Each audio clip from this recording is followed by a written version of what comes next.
प्यारे बच्चों, नमस्कार। ये वीडियो मैं आपको बाल गोविंद भक्त नामक पाठ से बना रही हूँ। इनके लेखक हैं राम वृक्ष बेनीपुरी। बच्चों, इस वीडियो में मैंने आपके पाठ से 3 महत्वपूर्ण प्रश्नों पर वीडियो बनाई है। तीनों प्रश्न बच्चे आप ध्यान से सुनेंगे और समझेंगे ताकि परीक्षा में आपको किसी प्रश्न का उत्तर देने में कोई परेशानी कठिनाई न हो। पहला प्रश्न है बच्चों, खेती बाड़ी से जुड़े गृहस्थ बाल गोविंद भक्त अपनी किन चारित्रिक विशेषताओं के कारण साधु कहलाते थे? बच्चों, उत्तर है खेती बाड़ी से जुड़े गृहस्थ बाल गोविंद भक्त वेशभूषा से साधु बिल्कुल नहीं लगते थे, परंतु उनका व्यवहार साधु जैसा था।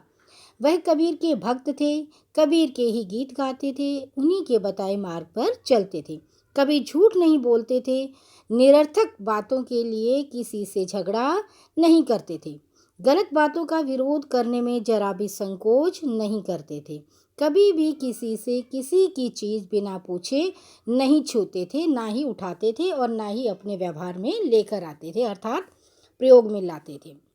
उनका मानना था कि सब चीज़ें कबीर साहब की हैं।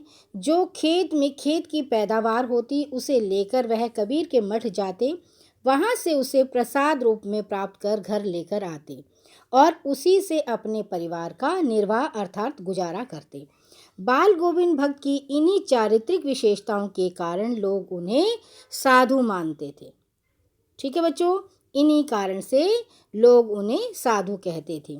अगला प्रश्न है बच्चों, बाल गोविंद भक्त की पुत्र वधू उन्हें अकेला क्यों नहीं छोड़ना चाहती थी? उत्तर है बच्चों, बाल गोविंद भक्त के परिवार में पुत्र और पुत्र वधू के अतिरिक्त कोई नहीं था। पुत्र की मृत्यु के पश्चात उन्होंने पुत्र वधू को उसके घर भेजने का निर्णय लिया, परंतु पुत्र वधू उन्हें वृद्धावस्था में छोड़कर नहीं जाना चाहती थी। वह उन्हें वृद्धावस्था में अकेला नहीं छोड़ना चाहती थी। उनकी सेवा करना अपना दायित्व और फर्ज समझती थी। उनके बीमार पड़ने पर अर्थात बीमार होने पर उन्हें भोजन और दवा देने वाला घर पर कोई नहीं था, इसलिए बाल गोविंद भक्त की पुत्र वधू उन्हें अकेला नहीं छोड़ना चाहती थी। अब बच्चों, मैं आपको तीसरा प्रश्न समझा रही हूँ। तीसरा प्रश्न है, पाठ के आधार पर बताएं कि बाल गोविंद भक्त की कबीर पर श्रद्धा किन किन रूपों में प्रकट हुई है। तो कैसे मानेंगे कि उन्होंने कबीर के अनुयायी रहे? कैसे, किन बातों से पता लगता है कि कबीर के प्रति उनकी क्या श्रद्धा थी? पहले है बच्चों, लेखक के अनुसार बाल गोविंद भक्त कबीर के भक्त थे। वे कबीर साहब को अपना साहब मानते थे, कबीर के बताए गए नियमों का दृढ़ता से पालन करते थे, उन्हीं के बताए मार्ग का अनुसरण करते थे। उनके अनुसार सभी चीज़ें कबीर की ही देन हैं। उनके खेत में जो भी पैदावार होती थी उसे सिर पर लादकर वह कबीर साहब के दरबार में पहुंचते थे। वह सब कुछ भेंट स्वरूप दरबार में रख देते थे। वापसी में जो कुछ भी प्रसाद के रूप में मिलता उससे अपना निर्वाह करते अर्थात अपना गुजारा करते। बाल गोविंद भक्त कबीर की तरह ही भगवान के निराकार स्वरूप को मानते थे।